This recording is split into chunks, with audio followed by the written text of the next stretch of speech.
Growing up, I was never the favorite. I'm 29 now, and my older sister, Amelia 31F, has always been the star of the show. If I dropped a plate, it was a catastrophe. If Amelia broke something, well, accidents happen, and she didn't mean it. That's just how things were in my family. My parents always had a soft spot for her. Meanwhile, I was the one blamed for anything that went wrong. But what started as little things spiraled into something much darker as we grew older. When I was around 8, Amelia started getting clever about how to make me the fall guy. One time, she snuck into my room and took a $20 bill I'd been saving from Christmas. Then she stuffed it into my backpack and told our parents she saw me taking it from my mom's purse. Of course they believed her. Why wouldn't they? I was the troublemaker after all. Mom went through my bag, found the money, and grounded me for a month. I didn't even know how it got there until Amelia smirked at me later and said, "You're too easy." These setups became a regular thing. Broken vases, stolen lunch money, missing homework. If Amelia could pin it on me, she did. By the time we hit our teens, she had perfected the art of gaslighting. She'd stage arguments where she'd stay calm and composed, while I, frustrated and confused, would end up shouting, "That's not what happened." Of course, to my parents, this just made me look like I had anger issues. Fast forward to adulthood, and Amelia hasn't changed. If anything, she's gotten worse. She has a knack for spinning stories that make her look like the innocent victim and me the unhinged aggressor. A few years ago, during a family barbecue, Amelia made up this story about how I exploded at her over something trivial. It never happened. But by the time the night was over, my mom was looking at me like I had just kicked a puppy. The latest incident, though, it was the last straw. A few months ago, we had a family gathering at my parents' house. I thought everything went fine. I kept my distance from Amelia, helped clean up after dinner, and didn't raise my voice once. But the next day, I got a call from my mom, furious. She said Amelia told her I had a meltdown and screamed at her for no reason. Apparently, Amelia was so shaken that she didn't feel safe staying in the house that night. None of this happened. Not a single word of it. But once again, my parents believed her without question. After that, they stopped returning my calls. My dad blocked me on social media. My mom sent me a long text about how I needed to work on myself and seek help for my anger. It was humiliating. I tried defending myself, but nothing I said mattered. To them, Amelia's word is gospel. The worst part? It didn't stop with my parents. My cousin Sophie reached out to me recently, saying she heard from Amelia that I was dangerously unstable and needed professional help. Amelia has been spreading this narrative to anyone who will listen. She's painted me as this ticking time bomb, and I've been powerless to stop it. I live alone now, in a small apartment a few towns over. I have a steady job and a handful of close friends who know the real me. They've been my rock through all of this, especially as my family keeps pulling further away. But it's exhausting, having to constantly explain myself, to reassure people I'm not the monster Amelia makes me out to be. It's like fighting a battle where the other side has all the weapons and I'm just standing there, empty-handed. A few nights ago, I was scrolling through my old messages with Amelia, trying to figure out where it all went wrong. That's when I realized there were patterns. Times when she contradicted herself, times when she slipped up and accidentally admitted to her lies. I started taking screenshots, saving emails, organizing everything into a folder. If no one was going to believe me based on my word, then I'd show them proof. It's not just about clearing my name anymore. It's about getting my life back. My cousin told me Amelia's been telling people I'm a danger to myself and others. That's not just a lie, it's defamation. I've decided I'm not letting her ruin me any further. If she wants to play dirty, fine. But this time, I'm fighting back. I've already started documenting everything. Every text, every voicemail, every interaction with my family. I'm also looking into getting a recording device for when I have to deal with Amelia in person. My friends are supportive, even suggesting I talk to a lawyer if it comes to that. One even joked that I should write a tell-all book about how to survive a sibling sociopath.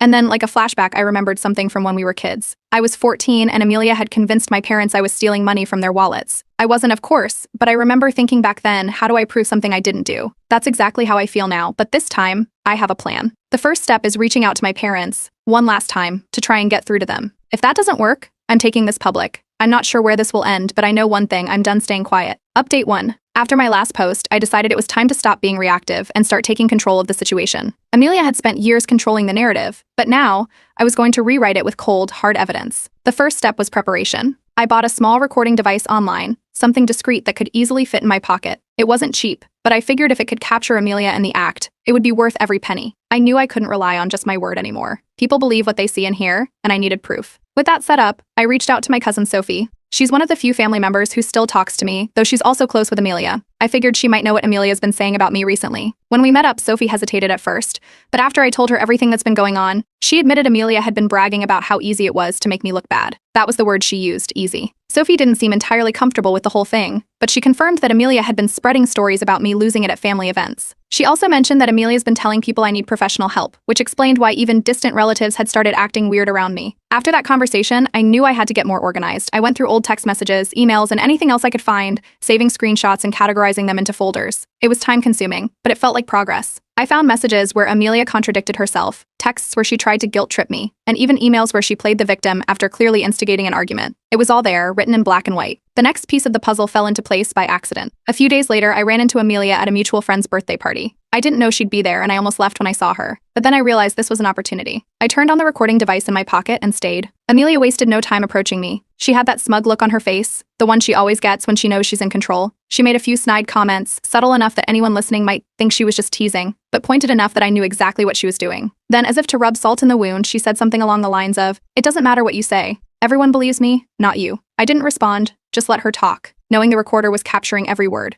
After the party, I started seeing vague, dramatic posts on Amelia's social media. Things like it's exhausting having to deal with toxic people who can't take responsibility for their actions, and some people will never change no matter how much help they need. It was obvious she was talking about me, but of course she didn't name names. She never does. It's part of her game, keeping things just vague enough that no one can call her out directly. Then, an aunt I hadn't spoken to in months called me out of the blue. She started the conversation by asking how I was doing, but it quickly turned into her expressing concern about my mental health. Apparently, Amelia had been talking to her too. The lies were spreading further than I realized. That's when I decided to test Amelia. I told Sophie, knowing she'd pass it on to Amelia, that I was considering taking a job out of state. I made it sound like I'd already started packing. Sure enough, the next day my mom called me, furious. She accused me of being selfish for planning to move without discussing it with the family, even though we hadn't spoken in weeks. That confirmed it. Amelia had leaked the fake story almost immediately. As I kept digging, I started noticing a pattern in Amelia's behavior. It wasn't just about me. Her lies extended to other parts of her life too. On her social media, she claimed to have a high-ranking position at work, but I remembered her complaining last year about being passed over for a promotion. She also posted photos from a business trip that I'm pretty sure were taken during a vacation with her friends. The more I looked, the more I realized lying wasn't just a tactic for her, it was a lifestyle. Feeling emboldened, I decided to consult a lawyer. I wasn't sure if Amelia's actions could be considered defamation, but I wanted to know my options.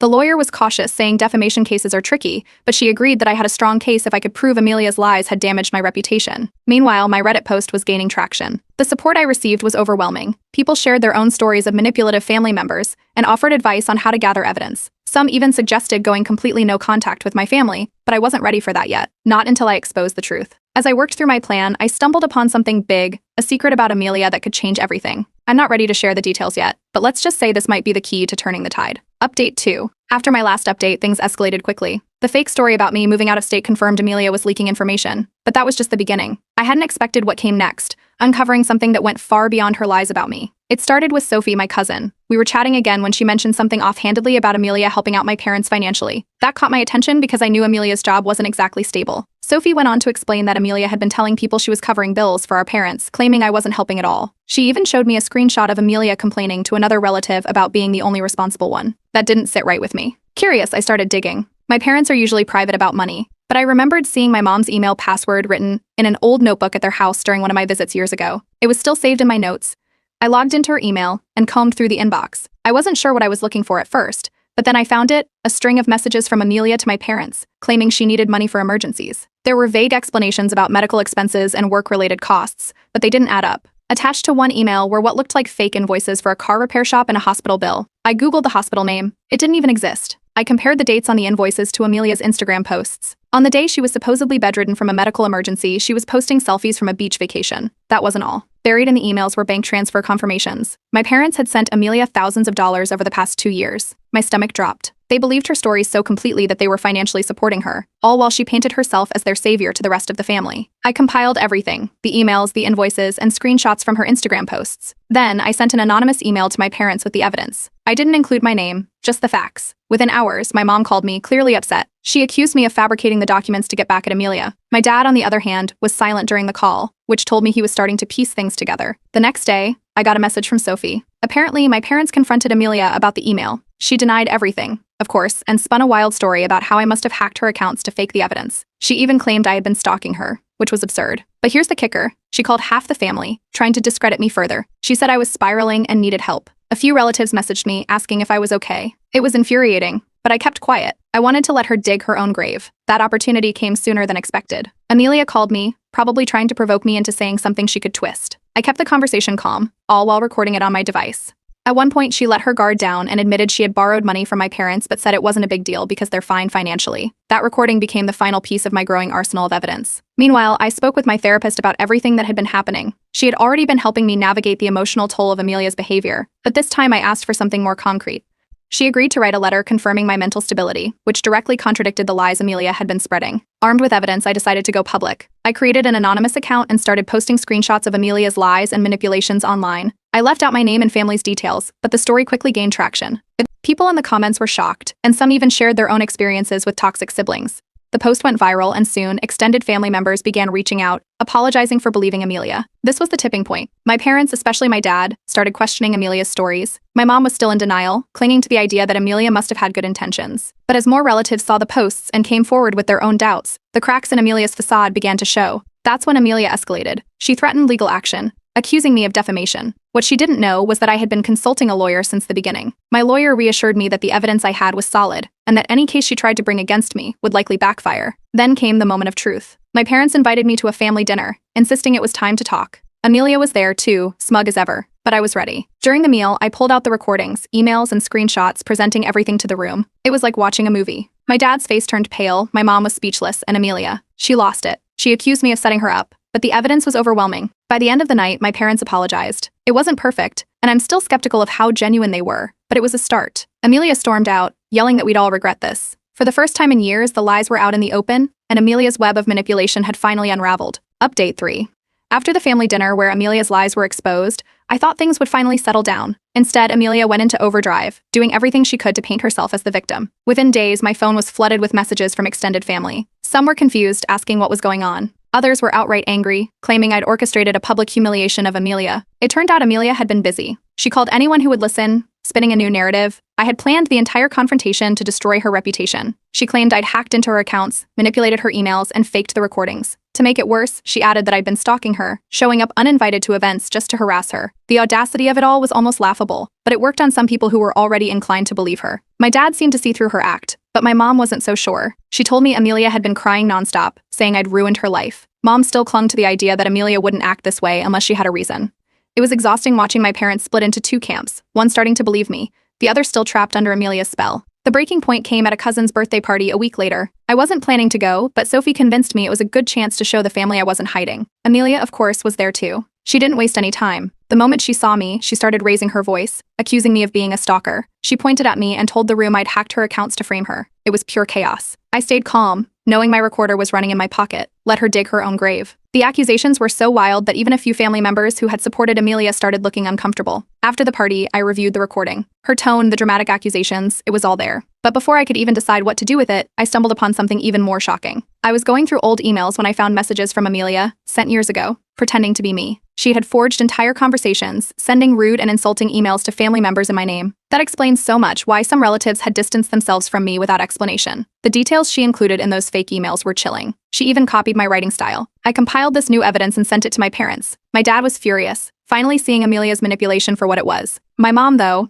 hesitated. She claimed Amelia must have had a reason for doing what she did, as if that somehow justified it. I didn't push her. The evidence spoke for itself. That's when Amelia escalated her legal threats. I received a cease and desist letter from her lawyer, accusing me of harassment and defamation. My lawyer responded immediately, including copies of the evidence we had gathered so far. The response also included a counter threat. If Amelia continued her campaign of lies, I would sue her for defamation and emotional distress. Sophie later told me that Amelia admitted privately she had no real case. She was banking on the legal threat, scaring me into backing down. When that didn't work, Amelia went silent for a while. But I wasn't done yet. Frustrated, I turned to Reddit again. I wrote a detailed post about everything that had happened, including screenshots of emails and recordings with identifying details redacted. The post exploded, gaining over 50,000 upvotes in less than 24 hours. The comments were filled with people sharing their own stories of manipulative family members. Some even offered advice on how to deal with Amelia's latest smear campaign. But it didn't stop there. Internet sleuths in the comments started digging into Amelia's online presence. They found inconsistencies in her social media posts, pointing out how her job titles seemed to change depending on the platform. One user claimed to recognize Amelia and said she'd exaggerated her role at work, even lying about promotions. This revelation gained traction and caused serious problems for Amelia. Word got back to her employer, and she was reportedly called in for a meeting to clarify her position. As more family members saw the Reddit post, the fallout spread. Some called Amelia directly, demanding explanations. Others reached out to me, apologizing for believing her lies. Amelia's carefully constructed image was falling apart, and she couldn't control the narrative anymore. Eventually, even my mom had to confront Amelia. The mounting evidence was impossible to ignore. Amelia broke down,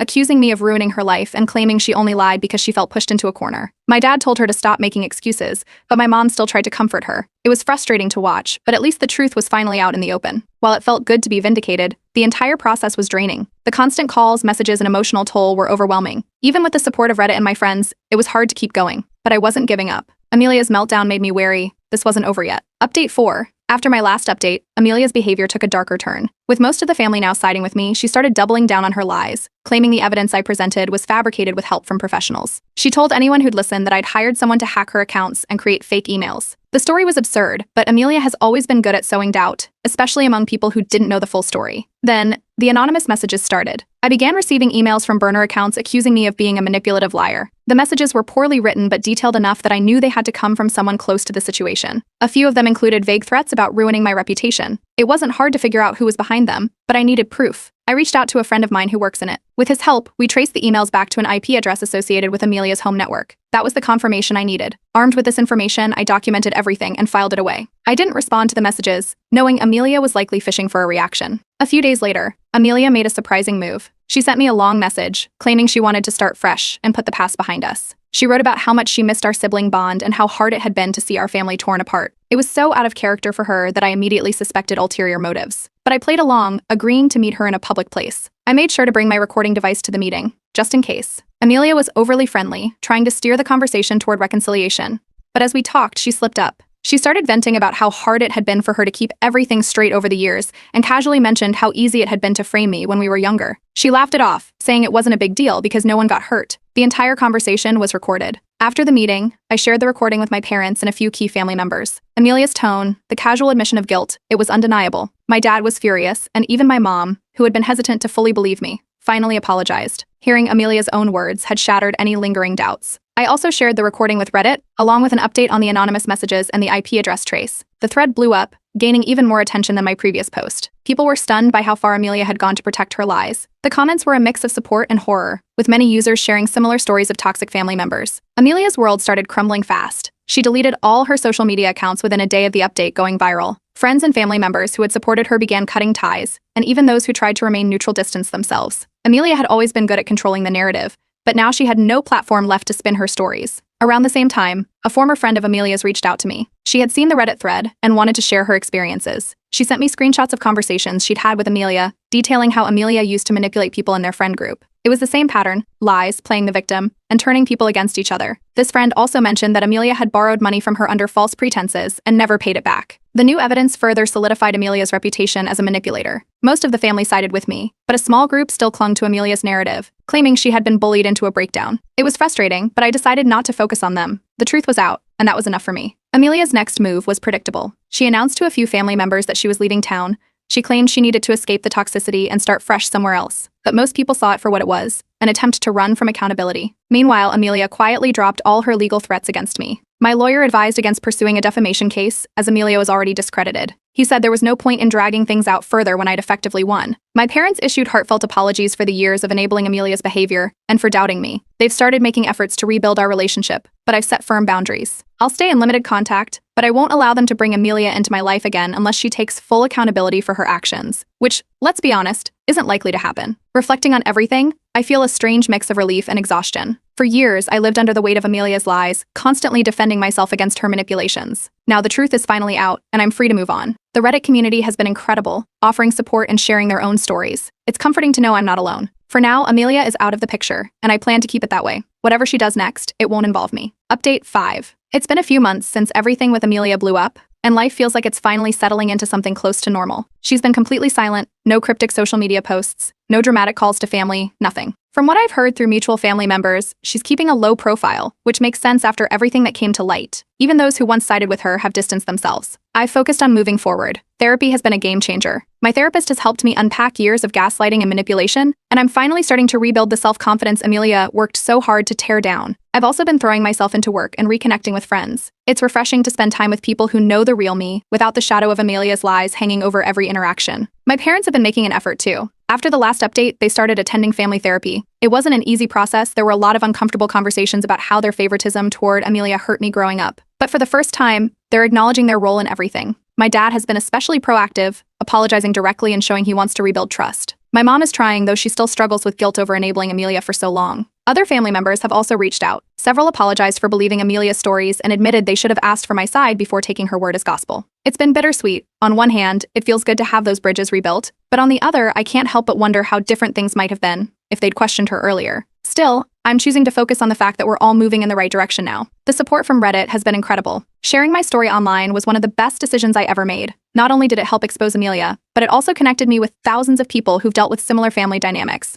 Knowing I wasn't alone gave me the strength to keep fighting. The viral attention even sparked discussions in my DMs about toxic relationships and how to navigate them. It's been humbling to see how many people were inspired by my story to stand up for themselves. I did hear through a cousin that Amelia is planning to move to a new city. Apparently, she's telling people she wants a fresh start and plans to turn over a new leaf. Whether that's true or just another angle to gain sympathy, I don't know, and frankly, I don't care. Her decisions no longer affect me, and that's a freedom I never thought I'd have. That said, Amelia did reach out one last time. I got a cryptic email from her a few weeks ago. It was half an apology, half a blame game. She wrote about how hard things have been for her, and how she hopes I can forgive her someday. But she also accused me of escalating the situation and dragging the family into unnecessary drama. I didn't reply. I've made it clear to my parents and anyone else who asks that Amelia is not welcome in my life, unless she takes full accountability for her actions, and even then, I'm not sure I'd want her back. Family gatherings have resumed without Amelia, and honestly, they feel so much lighter now. There's an emphasis on open communication, and I've noticed my parents making an effort to include me in decisions and listen to my perspective. It's not perfect, healing this much damage will take time, but it's progress. For the first time in years, I feel like I belong in my own family. A journalist even reached out recently, interested in doing a piece on toxic family dynamics. While it was tempting, I decided not to pursue it. I've shared enough of this story online, and while I'm grateful for the platform Reddit gave me, I don't want to keep living in the past. This chapter is closed, and I'm ready to move on. Looking back, the entire experience has been a painful but necessary lesson. I've learned the importance of boundaries, self-advocacy, and trusting my instincts. If something feels wrong, it probably is. And no matter how hard someone tries to rewrite your reality, the truth has a way of coming out. You just have to be willing to fight for it. To everyone who supported me, shared advice, or simply took the time to read my story, thank you. You reminded me that I wasn't alone, even when it felt like the whole world was against me. Knowing that my experience helped others stand up to their own toxic family members makes everything I went through feel worth it. As for Amelia, I don't know what her future holds. But whatever she does next, it's not my responsibility. For the first time, I feel free to focus on my own happiness without her shadow looming over me. I'll leave you with this. Never doubt yourself when someone tries to twist your reality. It's exhausting, it's frustrating, and sometimes it feels impossible, but the truth will always win.